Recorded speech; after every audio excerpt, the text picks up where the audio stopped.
Hello everyone, welcome back to my new video. Friends, आज के हमारे इस वीडियो में हम छठ पूजा के विषय में जानेंगे। जैसा कि आप सभी जानते हैं कि नहाय खाए के साथ छठ महापर्व की शुरुआत आज से शुरू हो गई है। 4 दिनों तक चलने वाले छठ पूजा के दूसरे दिन खरना, तीसरे दिन संध्या अर्घ और चौथे दिन उषा अर्घ दिया जाता है।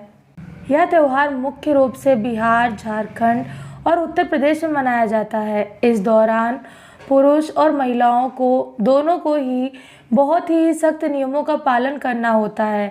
ऐसा कहा जाता है, व्रत के समय नियमों के साथ सच्चे मन से सूर्य देव और छठ माता की पूजा करने से व्यक्ति की सभी मनोकामनाएं पूरी होती हैं। लेकिन अगर आप पहली बार व्रत कर रहे हैं तो आपको ज़्यादा सावधानी बरतने की ज़रूरत होती है, क्योंकि इसमें ऐसी बहुत सारी चीज़ें हैं जिनका ध्यान रखना होता है। अगर आपसे छोटी सी भी गलती हो जाती है तो इसका फल अधूरा रह सकता है। तो आज के हमारे इस वीडियो में हम यही जानेंगे कि आखिर इस व्रत के दौरान ऐसी कौन से कार्य हैं जिन्हें आप कर सकते हैं और जिन्हें आप नहीं कर सकते हैं। अगर आप भी इसके विषय में जानना चाहते हैं तो वीडियो को एंड तक ज़रूर देखिएगा। वीडियो अगर आपको पसंद आए तो वीडियो को लाइक और शेयर ज़रूर करिएगा, जिससे कि ये वीडियो ज़्यादा से ज़्यादा लोगों तक पहुंच सके। अगर आप चैनल पर नए हैं और आपने अभी तक चैनल को सब्सक्राइब नहीं किया है तो आपसे बस यही एक छोटी सी रिक्वेस्ट करना चाहूँगी कि प्लीज़ चैनल को सब्सक्राइब करके बेल आइकन को ऑल प्लेट कर दीजिएगा, जिससे कि आपको मेरी लेटेस्ट वीडियोज़ की अपडेट्स टाइमली मिल सकें। तो चलिए बिना किसी देरी के बढ़ते हैं वीडियो की ओर और जानते हैं उन बातों के विषय में। तो फ्रेंड्स, सबसे पहली बात तो ये है कि अगर आप छठ व्रत कर रहे हैं तो आपको इस व्रत में साफ़ सफाई का बहुत ही विशेष ध्यान रखने की ज़रूरत होती है, क्योंकि व्रत में साफ़ सफाई का बहुत ही विशेष महत्व होता है।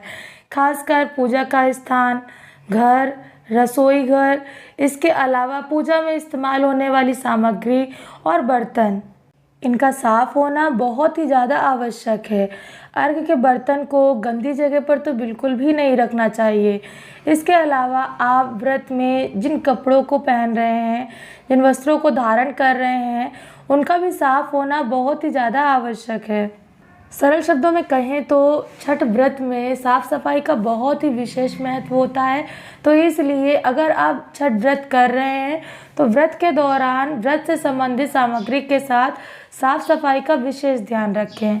फिर चाहे वो व्रत की संबंधित सामग्री हो या फिर आपके वस्त्र हो या फिर व्रत में इस्तेमाल किए जाने वाले बर्तन।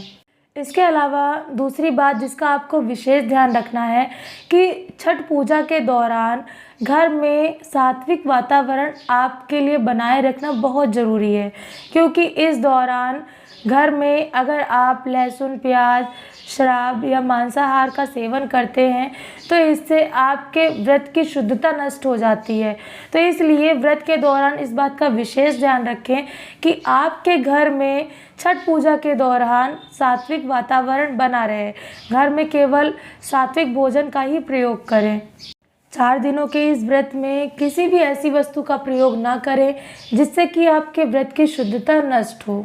इसके अलावा तीसरी बात जिसका आपको विशेष रूप से ध्यान देना है वो ये है कि अगर आपने एक बार व्रत का संकल्प ले लिया है तो फिर आप किसी भी हाल में इस संकल्प को पूरा करें, क्योंकि छठ का व्रत बहुत ही कठिन होता है, बहुत कठिन माना जाता है, क्योंकि इसमें निर्जला व्रत भी शामिल होता है। लेकिन अगर आपने एक बार इस व्रत का संकल्प ले लिया है तो फिर आपको ये व्रत बीच में नहीं छोड़ना है, क्योंकि ये जो व्रत है ये आस्था का व्रत है और इसे आपको पूरे समर्पण के साथ पूरा करना चाहिए। इसे बीच में बिल्कुल भी नहीं तोड़ना चाहिए। आपको बता दें कि छठ के व्रत के दौरान प्रसाद बेहद ही महत्वपूर्ण होता है। इस दौरान ठेकुआ, रसियाव और कद्दू भात बहुत ही पवित्र माने जाते हैं। इसलिए आपको ध्यान रखना है कि आप प्रसाद बनाते वक्त कुछ भी ना खाएं। प्रसाद को मिट्टी के बर्तन में अगर आप बना रहे हैं तब तो बहुत ही अच्छी बात है, ये बहुत ही शुभ माना जाता है। इस बात का ध्यान रखें कि प्रसाद बनाते समय आपके घर में किसी भी प्रकार की अशुद्धता ना हो। आप जिस जगह पर प्रसाद बना रहे हैं या फिर जिन बर्तनों में प्रसाद बना रहे हैं वे सभी शुद्ध होने चाहिए। प्रसाद बनाते समय शुद्धता का ध्यान रखना बहुत ही महत्वपूर्ण होता है। इसके अलावा छठ व्रत के दौरान पांचवी बात जिसका आपको विशेष रूप से ध्यान रखना है वो ये है कि अगर आप छठ व्रत कर रहे हैं तो आपको इस दौरान बिस्तर पर नहीं सोना है। व्रत करने वाले को 4 दिनों तक फर्श पर, चादर पर या फिर चटाई बिछाकर ही सोना चाहिए। बिस्तर पर सोने से व्रत खंडित माना जाता है।